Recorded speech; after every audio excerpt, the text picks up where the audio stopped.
Coucou, bienvenue sur le podcast du bonheur, c'est Elina. Comment tu vas aujourd'hui ? Je sais, je commence toujours mes podcasts de la même manière. C'est n'importe quoi. Alors qu'est-ce que je pourrais te dire ? J'espère que tu vas bien aujourd'hui. C'est différent. Je teste un nouveau mode pour enregistrer mon podcast aujourd'hui. On m'a conseillé de mettre mon téléphone comme si j'étais en train d'appeler quelqu'un, parce que je suis en enregistrement avec mon dictaphone. Et donc on m'a dit de faire comme ça. On verra si ça rend mieux ou pas. En tout cas ça fait bizarre parce que du coup j'entends un petit dans mon oreille. Mais bon, c'est bon signe, ça veut dire que je suis bien en train d'enregistrer. Et que ma grosse joue n'a pas appuyé sur le bouton rouge pour tout stopper. Imagine, je suis en train de tout te raconter là, et puis au bout d'un quart d'heure je me rends compte que, oups, mince, ça n'enregistrait plus depuis bien longtemps. Là au moins, j'ai la preuve avec les petits que je suis bien en train d'enregistrer. Bref, tu t'en fiches des détails techniques, non ? Alors aujourd'hui, je voulais te parler d'une chose qui coule assez de source en fait, mais que tout le monde dont tout le monde n'a pas conscience. C'est le fait que tu connais déjà les réponses. Tu connais toutes les réponses. Elles sont toutes en toi. Quand tu te poses une question, est-ce que je dois faire ça ou ça? Quand tu te dis, est-ce qu'il serait mieux que je fasse ça? Oui, mais les autres me conseillent de faire ça plutôt. En fait, tu sais très bien ce qu'au fond de toi, tu as envie de faire. Tu connais la réponse qui est la tienne. Alors pourquoi tu n'agis pas en conséquence? Pourquoi tu n'as pas confiance en toi? Pourquoi tu ne te crois pas, tu ne t'écoutes pas? Bon, en posant la question, j'ai répondu, c'est parce que tu n'as pas confiance en toi. Tu n'as pas confiance en toi parce que tu manques d'estime pour toi-même. Bon, je vais me répéter, mais j'ai un programme là-dessus qui permet de travailler sur ton estime de toi-même, ce qui mène bien évidemment à la confiance en soi à la fin. Donc va voir sur le site happyelina.com, je vais pas en rajouter des tonnes. On peut travailler sur son estime de soi pour démarrer. Si vraiment c'est ça le souci, n'hésite plus et va faire ce programme très complet en 21 jours. Tu me remercieras. Bon, sinon, si t'estimes avoir quand même une assez bonne estime de toi, mais que tu doutes encore et toujours, que tu es toujours en train de te dire mais est-ce que je suis pas très sûre, est-ce que c'est le bon choix, et si je le regrette? Mais en te disant ça, tu sais déjà quel choix tu veux faire. Tu le sais au plus profond de toi. Tu sais de quel côté ton cœur balance. Alors pourquoi tu n'agis pas? Tu sais que plus tu vas attendre pour prendre ta décision, et plus tu vas stresser inutilement. Alors oui, c'est dur, ça fait peur, il faut sauter le pas, il faut y aller là, waouh. Ouais, ça risque de faire mal. Imagine, je tombe ou je me ramasse totalement. Ça va faire mal tout de suite, quoi. Waouh. Je préfère me dire que ça va faire mal dans 3 mois. C'est pour ça que je continue à dire non, je suis pas sûre. Et dans 3 mois, on verra. C'est pas grave, tant que j'ai pas mal tout de suite, c'est pas grave. En fait, c'est ça que tu te dis. Tu te dis la douleur dans 3 mois va être moins intense que la douleur de maintenant. Forcément, la douleur de maintenant, t'en es consciente maintenant. Et la douleur de dans 3 mois, elle est loin, elle est pas encore certaine. Et tu te dis qu'il y a peut-être quelque chose qui va venir te sauver entre-temps. On sait jamais.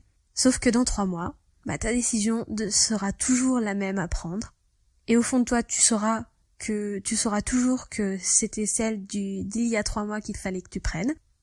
Rien n'a changé. C'est juste que pendant 3 mois, t'as procrastiné. Pendant 3 mois, tu t'es dit peut-être que mon ange gardien viendra me sauver de cette prise de décision infernale. Mais quand tu dois prendre une décision, que la décision soit A ou B, il faut quand même prendre une décision. Ton ange gardien, il pourra jamais t'empêcher de prendre une décision, il pourra jamais te laisser sur la question. Alors peut-être qu'il pourrait t'apporter une décision C, oui, c'est possible. Mais bon, en général, ton ange gardien, il est plutôt cool et il te donne tout de suite les solutions. Il te propose tout de suite les solutions et ta petite intuition qui est trop sympa, qui est dans ton cœur, elle sait immédiatement laquelle des 2 solutions proposées est la bonne pour toi. Alors écoute-la, fais-lui confiance. Si tu ne te fais pas confiance à toi, fais confiance à ton intuition. Et puis tu as quoi à perdre si tu prends ta décision? Tu crois qu'une décision est irréversible?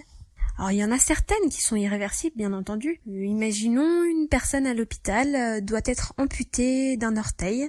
Allez, on dit juste un orteil parce que bon, j'ai pas envie de partir sur quelque chose d'énormément négatif, mais bon oui, on pourrait dire non, la personne elle doit se faire amputer d'une jambe.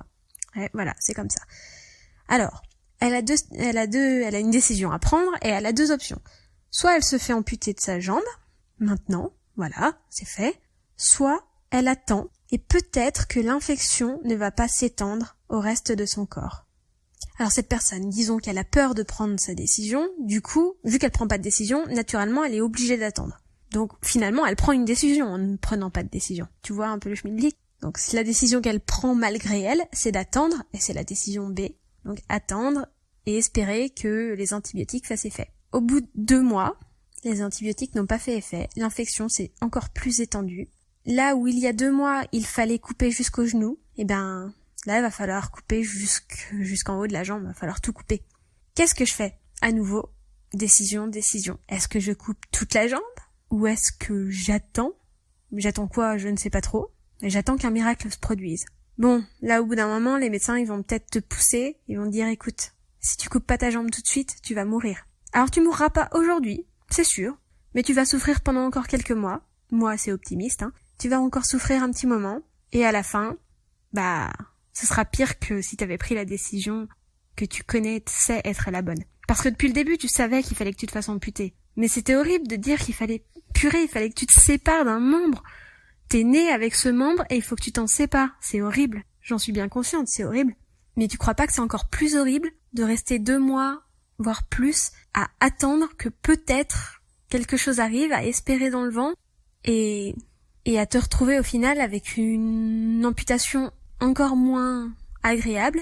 Et du coup, tu as perdu 2 mois de rééducation. Est-ce que c'est ce que tu veux vraiment? Bon, là, on est parti vraiment dans un scénario catastrophe, mais ça arrive à plein de monde. C'est peut-être déjà arrivé à toi, qui est en train de m'écouter, c'est fort probable. Je vais te dire un truc, alors je vais te faire l'analogie avec une situation que tout le monde a déjà vécue au moins une fois, c'est obligé. Ou si tu ne l'as pas vécue, tant mieux, c'est possible. Mais bon, tu es en couple avec quelqu'un. Cette personne, tu sens qu'elle te convient pas. Tu te poses tout le temps des questions, tu dis, oh, est-ce que je l'aime? Je suis pas sûre. Est-ce que lui, il m'aime? Est-ce qu'elle m'aime? Je suis même pas sûre. Oh, on s'entend bien, c'est cool. Mais bon, c'est pas l'extase entre nous deux. Ouais, c'est peut-être sexuellement, c'est cool, au lit, on s'éclate, on a des points communs, on regarde des films tous les soirs, on rigole, on écoute la même musique. Ouais, c'est cool, mais il manque quelque chose. J'ai l'impression qu'il y a un manque de respect, un manque de communication. Bon, on n'est pas vraiment amoureux, quoi. C'est juste qu'on est habitués l'un à l'autre, c'est sympa. On est des bons potes amants et qui se détruisent un peu entre eux. Ouais, je pourrais continuer loin en disant ça. Tu te rends compte que plus tu parles, plus tu vas trouver de défauts à la relation. Mais tu ne prends pas de décision. Tu te retrouves face à 2 choix. Soit tu coupes les ponts avec cette personne, tu lui dis c'est terminé entre nous, allons voir ailleurs parce que l'herbe sera plus verte pour l'un comme pour l'autre, ne t'inquiète pas. Donc soit ça, soit tu décides de faire un réel effort et de rester ensemble et vraiment d'y croire. Mais il faut pas que tu sois toute seule à prendre cette décision, il faut que l'autre aussi, il fasse des efforts et il y croit vraiment aussi, sinon ça fonctionnera pas. Voilà, t'as ça. Tu prends une décision. Quoi qu'il en soit, il faut que les choses bougent à partir de maintenant. Soit on arrête tout, soit on se met vraiment dans le truc et on essaye de sauver notre couple au maximum. Sinon, il y a une autre option, et c'est l'option que beaucoup de monde préfère souvent, c'est attendre. On sait jamais qu'un miracle se produise et qu'on s'entende mieux tout d'un coup, que la communication se mette à être fluide comme pas possible, qu'on soit amoureux, en un claquement de doigts comme ça. Je sais même pas pourquoi ça va arriver, mais allez, j'ai un petit espoir, s'il vous plaît, univers. Faites qu'on finisse par s'aimer quand même, sans rien faire. Moi, je veux juste attendre. Voilà, ça c'est le choix par défaut que les gens font. Mais du coup, c'est pas un choix du tout. C'est juste ne pas faire confiance à son intuition. Si ton intuition, elle te dit que ton couple est mauvais et que ça ne te convient pas, eh bien, tu romps tout de suite. Plutôt que d'attendre des mois et des mois pour empirer la situation d'une part, et ensuite, mettre plus longtemps à te remettre de ta rupture. Parce que plus ta relation a été longue, plus tu vas mettre de temps à t'en remettre. C'est sûr et certain, ça. Donc tu vas mettre aussi plus longtemps avant de retrouver quelqu'un qui pourra te plaire. Parce que ça, c'est souvent ce qu'on me dit comme excuse. Oui, mais si je le largue, je vais me retrouver toute seule. Ouais, mais en fait, tu te rends pas compte que t'es déjà toute seule, là? Alors largue-le tout de suite. Tu vas être toute seule pendant quelques mois. Et ensuite, tu pourras trouver quelqu'un de bien. Alors que si tu le largues pas tout de suite, si t'attends dans le vent comme ça, tu vas rester des mois avec lui en étant toute seule quand même. Et ensuite, le jour viendra où tu vas enfin te décider à le larguer. Et il va falloir encore attendre des mois pour que tu te remettes de la relation et que tu trouves quelqu'un d'autre. Donc en gros, tu vas perdre ton temps. Donc voilà, c'est soit tu romps tout de suite et tu gagnes du temps, tu te sauves, vraiment, tu te fais du bien, soit tu t'investis à fond pour sauver ton couple, mais t'as pas le droit de te plaindre.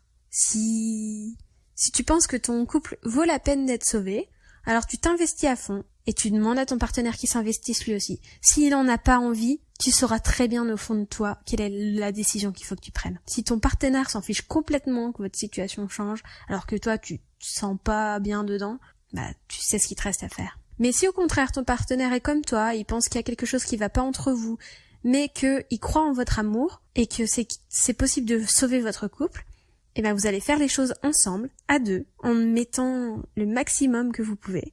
Et interdit de se plaindre.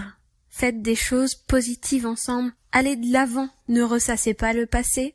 Et ne passez pas votre temps à dire « Oui, mais on n'est pas si bien que ça, tous les deux. » Si tu penses ça vraiment, alors tu mets fin à la relation. Stop. Par contre, si tu penses que entre vous, c'est fait pour durer et que vous êtes trop bien tous les deux, tu pars sur cette optique-là, et quand ton petit cerveau a envie de te dire oui mais, tu lui dis non, pas de oui mais, on est trop bien tous les deux, on fait des efforts tous les deux, c'est fantastique, on va y arriver, on y croit. Bon, si au bout de quelques mois, malgré vos efforts, vous sentez l'un comme l'autre que ça ne va toujours pas, il va falloir prendre une décision, et pas continuer à attendre, et pas non plus prendre la même décision qu'il y a quelques mois, c'est-à-dire continuez à faire des efforts si vos efforts ne fonctionnent pas, ou alors faut changer radicalement d'effort, faut aller voir un psy de couple, ça existe. D'ailleurs, j'en connais une qui est vraiment pas mal, qui est sur 3, mais qui fait aussi des séances via webcam. Donc si tu as envie de connaître son nom, n'hésite pas à venir me demander, je te fournirai toutes les infos. Voilà pour aujourd'hui. Tout ce que je voulais te dire, c'était que tu as tout en toi.